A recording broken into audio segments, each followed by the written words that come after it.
Hey guys, welcome back to my channel. I want to get right into this. So by now, I'm pretty sure we have all seen this clip. How in the hell did you pull Simone Biles? Really how she pulled me, man. That's the question, man. I didn't know who she was at the time, but like the first thing that I saw was that she just had a bunch of followers. So in my mind, I'm like, okay, she got to be good. Moment to where I would have watched, like, you know. Jonathan, I'm gonna let you finish your story, man. Continue. Now, there's been so much commentary, so much conversation around Simone Biles and Mr. Simone Biles. I don't know what his name is, but I want to talk about why it is Black women do not choose better. It's one of those things that we keep hearing when they're referring to Black women being single moms, Black women dating poor men, blah, blah, blah, blah, blah.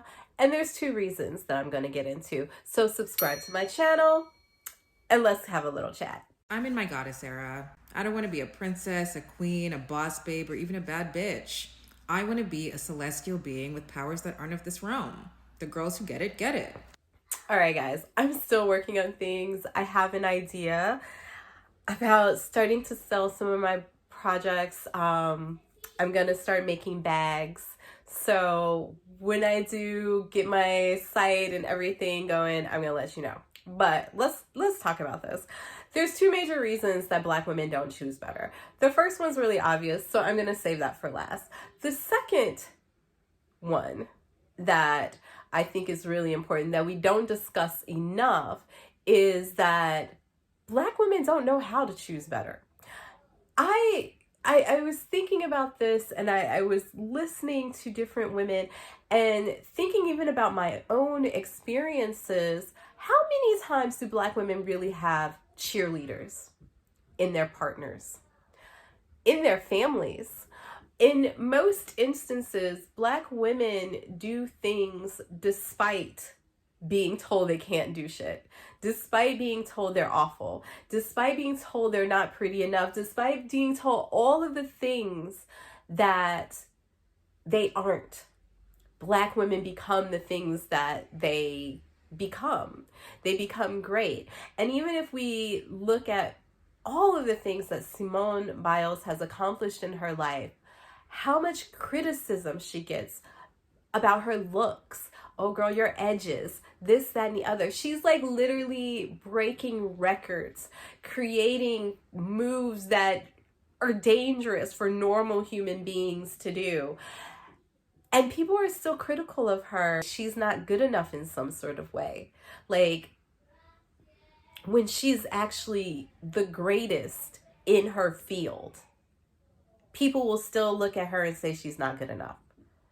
And this is something that Black women don't have to be like at that pinnacle of life, of their field to experience that. A lot of us experience it before we even leave the house. We get it from our own families, like right at home. I remember I was an honor student and everything, and I remember listening to my mother tell people on the phone, like, well, you know, her brother's actually much smarter than she is. She's just like, people like her. Like, she's more charismatic and people want to give her things, right? Like, I remember her telling people that on the telephone. Or, you know, people like, you were so pretty before you went natural, or this, that, and the other, because you looked more exotic and all of these things. Like, Black women get that right in their houses before they even venture out into the world. So what do they expect from a romantic partner when they've never had a fucking cheerleader? They don't even know what that looks like. They don't know how support and true, like, people pouring into you, they don't know what that looks like.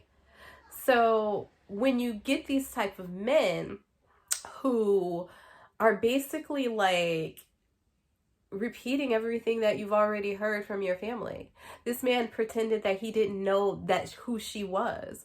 And she's not the only one. He pretended, well, she had to come to me, blah, blah, blah, blah, blah. The same thing happened with Jodie Foster Smith and her husband. Like, he made a point to tell the world that she pursued him. And like he was doing her some sort of favor.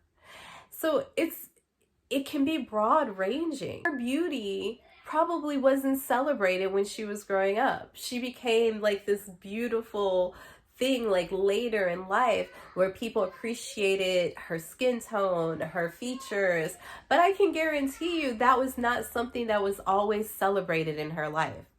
And these are like high profile things, but when you see women who do have men pour into them, when you see women who have partners who are their cheerleaders, who actually don't mind standing back and saying, look how great she is, those women, they excel.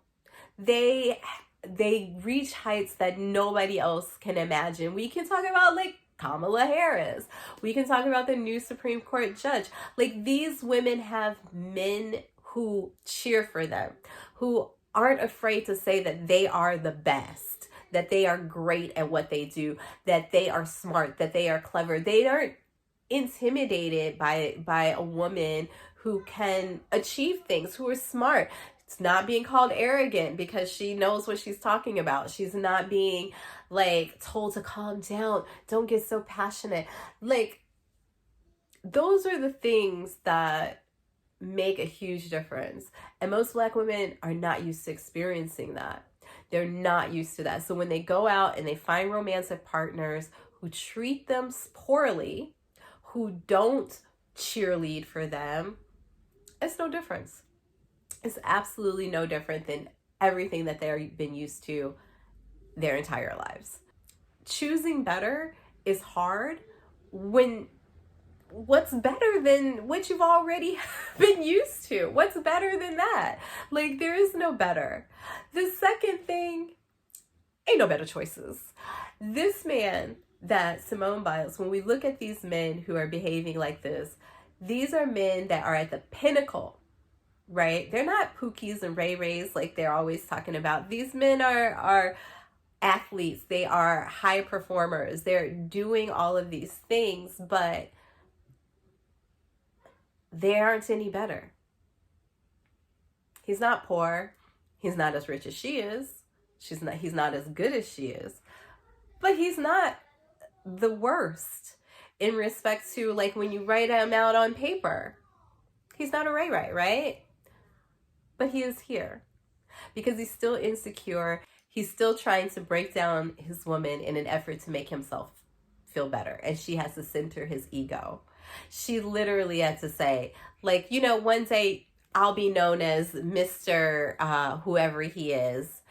And people will forget her name. No one's going to ever forget her name because people are going to be trying to achieve the things that she's achieved for the rest. If she never, ever, like, does another performance, if she stops gymnastics tomorrow, and we hope she doesn't. We hope that she doesn't center this man's ego so much so that she stops doing the things that make her great and that she loves. But if she did stop tomorrow, people would still be trying to live up to her and all of the things that she has done. She still would be, they broke Simone Biles' record if it's possible. So, and that's never going to be the case with this man that she's married. And that's the thing. The choices are so slim to none that when women get with these men who are supposed to be at least somehow better, they prove themselves to be just as insecure and just as sad as the ones that we have to choose from in these streets. So guys, I mean, I understand from even personal experiences, like, I don't have a lot of support for my social media work. Yeah, baby. Oh. Thank you. So I know from personal experiences that a lot of support for some of the things that I want to do. So it's one of those things where when you have partners who actually believe in you, who actually want to see you succeed, your success happens so much swifter. Okay. Your success happens so much swifter than it does when you don't have those partners. So guys, subscribe to my channel. And I look forward to your comments and talking to you guys about this. So, Mangiato, adesso da cavolo. so ciao ciao for now.